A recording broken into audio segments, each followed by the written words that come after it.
Mulhouse a pris son essor grâce à l'industrie. À l'aube du 19e siècle, de nombreuses usines, à l'époque implantées au milieu des champs, ont constellé le ciel de la ville d'une multitude de cheminées. Industrie mécanique bien sûr, mais surtout textile.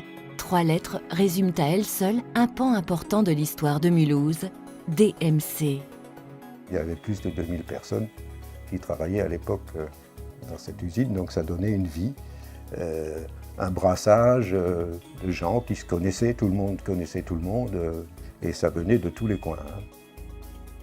On voyait que les gens étaient bien. Avec sa superficie de 75 hectares, le site DMC occupe une surface équivalente au centre-ville de Mulhouse.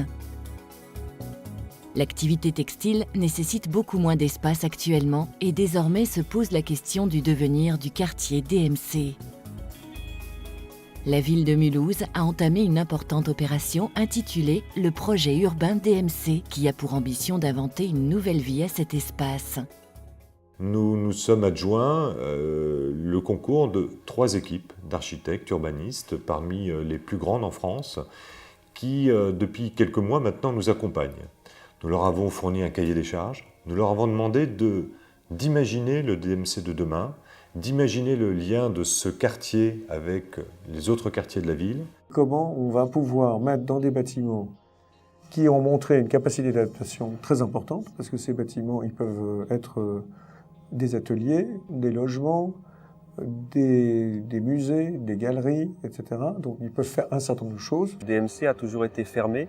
Aujourd'hui que l'activité industrielle se réduit sur son emprise, c'est le moment de l'ouvrir sur ces quartiers périphériques et de faire de ces entre-deux les lieux d'échange, les lieux de vie, de quartiers qui ont chacun leur spécificité. On doit trouver de la densité, on doit trouver des mixités, mais on doit aussi profiter des qualités de ce site, c'est-à-dire la dimension végétale, le parc, ne serait-ce que la dimension des bâtiments. Les grands bâtiments sont tout à fait exceptionnels et ces dimensions exceptionnelles, elles doivent être révélées en tant que telles. Et maintenant, nous allons rentrer dans cette concertation indispensable, majeure, avec naturellement les riverains, pour imaginer l'avenir de ce magnifique quartier. Notre chance ici, ce serait d'avoir des petites entreprises, des lieux où, à taille humaine, où les gens puissent se rencontrer. C'est un quartier assez atypique, il va conserver sa particularité, il va être très bien desservi par la gare, donc on a vraiment des atouts tout à fait intéressants. Il faut à la fois conserver un maximum de grands plateaux, et pour l'extérieur, évidemment, il y a cette image rouge, donc cette image de la brique, qui est très forte, mais je pense aussi qu'il faut introduire des bâtiments neufs. Ces halles, ces successions d'espaces industriels ont un vrai potentiel de changer. On va leur donner des couleurs, on va les animer, et en fait, ce potentiel de réemploi des bâtiments, par ces nouveaux programmes, va donner une deuxième vie à DMC. Donc ça aussi, c'est un potentiel pour nous.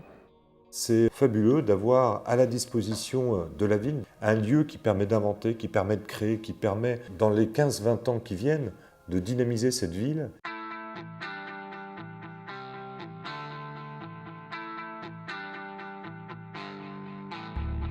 On réemploie la structure de DMC telle qu'elle. On considère que la qualité des espaces publics, au niveau de leur ensoleillement, de leur confort, de leur liaison, de leur dimension, est la bonne échelle. L'urbain, c'est un réemploi d'une trame. Les bâtiments existants aussi vont être réemployés. Ça ne veut pas dire transformer, rénover, ça veut dire utiliser pour leur capacité à se transformer et à muter vers une nouvelle fonction. On va pouvoir y insérer des fonctions en termes de programmation, mais aussi des architectures. On va pouvoir y amener des signes, tout en conservant cette unité par le réemploi des structures architecturales, de la brique, par le réemploi des espaces de shed, des halles, et donc par le réemploi de cette identité de DMC. On peut imaginer que l'enveloppe sera une difficulté pour la rendre performante aujourd'hui. Pas vraiment, la brique est un matériau noble, est un matériau pérenne. On sait l'isoler, on sait travailler avec ces matériaux-là, on sait les rénover. Une halle, c'est vraiment une architecture répétitive. Vous avez toujours les mêmes trames, vous avez toujours les mêmes modules, vous avez des éléments qui sont mis bout à bout. C'est finalement des espaces capables auxquels on peut adapter n'importe quelle fonction. Il est agréable de travailler dans ces espaces, il est agréable de trouver des patios, des jardins, il est agréable d'y traverser simplement pour fréquenter ces lieux. Il est agréable d'avoir ce rapport à des espaces finalement modulables à souhait. Il faut quand même qu'on conserve cette identité du domaine pour être invité à rentrer. Par exemple, la voiture, on va la laisser sur la périphérie. Pas besoin de faire passer des voitures pour dire qu'on peut accéder à DMC. On est une des seules villes qui a une forêt, en ville, donc il faut la garder.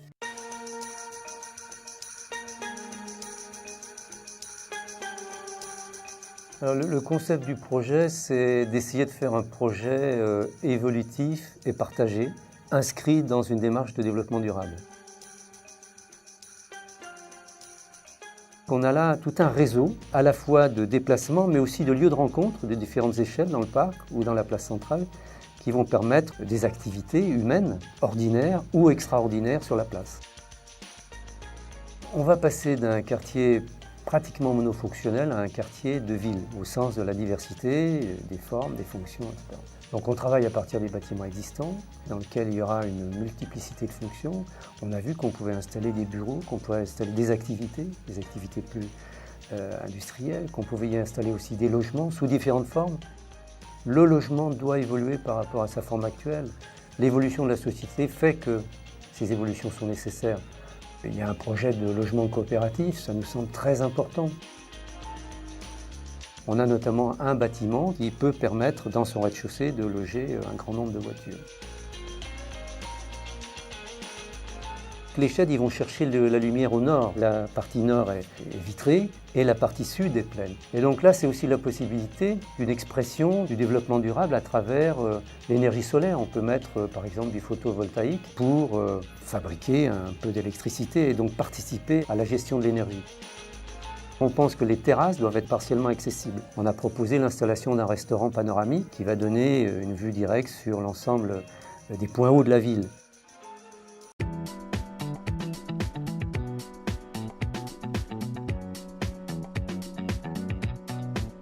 Le fil rouge, ça veut dire quoi? C'est comment, finalement, essayer d'identifier les rues principales qui vont se continuer dans la ville jusqu'au tram-train, qui va donner une très grande accessibilité au site. Donc, comment simplement on relie? Comment on ouvre? Comment on fait découvrir? Donc, première séquence. Deuxième séquence, réaliser un certain nombre des programmes déjà engagés, de logements ou d'équipements pour les quartiers riverains.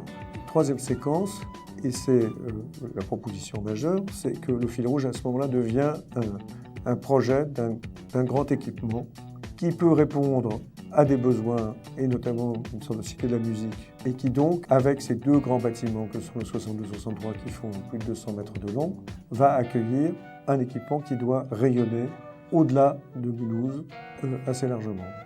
Je pense que ce qui est intéressant, c'est de garder l'ambiance générale des allées d'usine qui sont en même temps des allées de ville. Sur la question des déplacements et des voitures, les voitures sont plutôt laissées en rive de l'ensemble du site. Il y a un bâtiment extraordinaire qu'on appelle le réfectoire, qui est magnifique. Très grande villa posée presque sur une île. Ça peut devenir une brasserie. On peut faire des fêtes qui soient et populaires, et événementielles, et artistiques. L'idée, c'est de monter sur les toits, de les traiter de façon végétale, de les rendre accessibles, et d'utiliser une partie du 62, qui serait face à la Cité de la Musique, qui aurait une vue panoramique de la ville aux Vosges. C'est unique. De voir des bâtiments en briques comme ça, ça fait partie du patrimoine historique de Mulhouse. Il faut le garder. L'ouverture du site à l'occasion des Journées du patrimoine en atteste. DMC attise la curiosité et l'intérêt des Mulhousiens. Pour faire la fleur de coton. Ça, tout propre comme ça. Ce fil, c'est le fil mercerisé.